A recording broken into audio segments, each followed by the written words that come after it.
hello guys आज या गाहरी मांस काटी আছে हेलो गाइस চাব পাৰে या মাংস কাটি আছে লগত या গাহৰি মাংস হোটেলৰ কাৰণে বনাইছো পিস কৰি আছো या পিস কাটিম এতিয়া এ চাব পাৰে মহৰ কামত या ধুপু লগাই দিছো বাও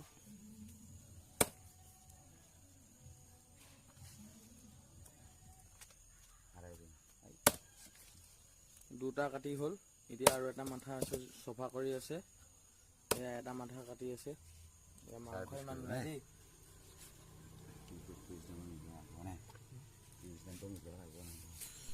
আৰু এতিয়া চাব পাৰিব মানুহ এজন ওলাব মানুহজন এতিয়া দেখুৱাম আপোনালোকক এয়া চাওক চাহ পুৰা খাই খাই হাঁহি আছে এজনক কি কমেন্ট দিব আমাৰ ওচৰৰ মানুহে